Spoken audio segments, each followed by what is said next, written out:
hip hop, and I remember there was a time when it was fun and it was, you know, for partying, and, you know, MCs used to battle back and forth on the microphone. How did it get to that day where you got to watch your back and have bodyguards and all that? I mean, it's not just with rappers, you know what I'm saying? People want to attack anybody that's a large figure, you know what I'm saying? They did it to Jordan, they did it to Tyson, they did it to Bill Cosby, you know what I'm saying? Right. They're going to attack you if you're on top, you know what I'm saying? It's just your job to bob and weave, you know what I'm saying? I need the security, you know what I'm saying? I can't beat everybody up. Right.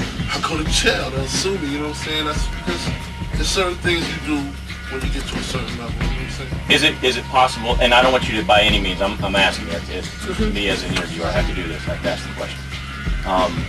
Is it possible though that the artist kind of perpetuate it, keep it going by, you know, in lyrics saying things like that, like I'm strapped and I got this and you want to come for me and, you know, then be ready and all that. In the video, they kind of touched on that. Slick Rick and Simmons did, Russell Simmons, that, you know, some guys, they get this money and they could take things, you know, a little bit of a better way, but that gives them a license to take this whole thing to hell, and sometimes maybe that's the wrong way. Well, you know, sometimes it takes maturity. You gotta mature, you know. When you brought up around that type of lifestyle where, you know, when you toting guns all your life and then you get a record deal, it's kind of hard to break that habit, you know what I'm saying? Until something may happen to you, like you going to jail or you catching a case or somebody trying to do something to you. I know some people that just can't leave their gun no matter how much money they got. It's just the way they was brought up. And if that's all they know about, that's all they're gonna rap about. So that is a reality for many people. All the time, all the time. You talked about you being younger and you were shy.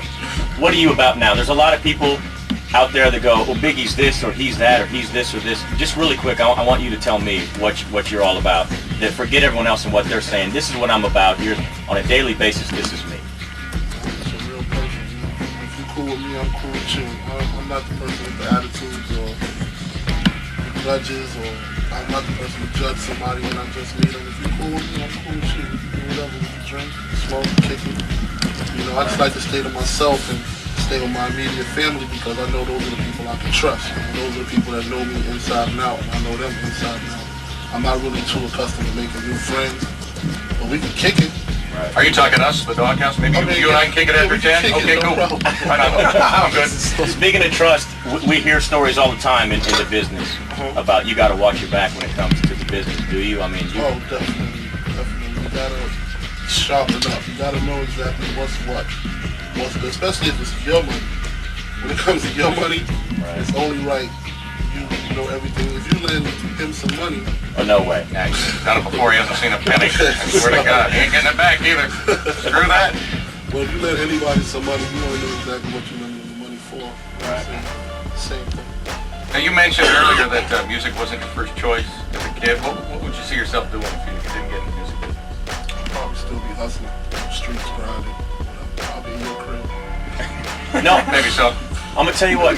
I noticed that on the video. Many people said that Naughty by Nature. You know, they said the same thing. Hey, you know what? I'm glad I got into this because who knows? I could be in your house, you know, right now. That's the life that many people come from, and that's the reality of it. I'll tell you what. Is that true or not? What? Squashing the whole East Coast, West Coast. I mean, it wasn't really a beef to me in the beginning, you know what I'm saying? Not for other artists, it was just a personal problem between me and somebody else. Right. It just happened to wage into a East Coast, West Coast, you know? Right. Here's what, we had Ice Cube on not too long ago, and he said the way it all got started was that he and other artists, because he felt like on MTV, that they're biased. That because MTV's from New York, they put on all East Coast people, and it was hard for them to break through and put music on. When they did try to put music on, the critics and MTV put the West Coast people down, so then they wanted to come extremely hard, and when they were attacking East Coast, they weren't attacking any of the artists, they were attacking the critics from the East Coast. And then they said that some of the East Coast people took it wrong, but then like you're saying, everything in between was just personal grudges, maybe between That's all. people. That's all it was to me. I never had the problem. DNC's come out. Used to come out here all the time and fall out with everybody. Rich, Warren, and Snoop. Kick it, smoke crack, kick it, chick. Let me ask you this, and I don't want to be on it too much because we're talking with you. The interview is with you, but people are going to call about it, and people are going to ask about Tupac. Is that something that you don't like to talk about? First of all, weren't you guys originally cool? Yeah. Where did it go wrong with you and Tupac? I guess after he got shot.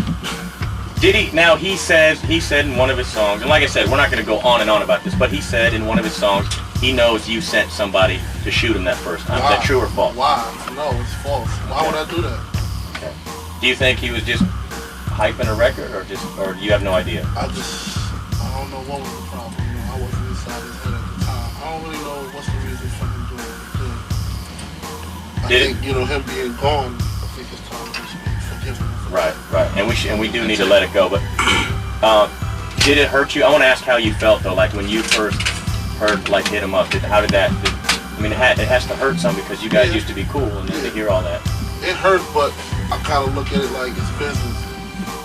You know, when you at the top, you just gotta go for the top person's neck. You know what I'm saying? You just gotta get your spot.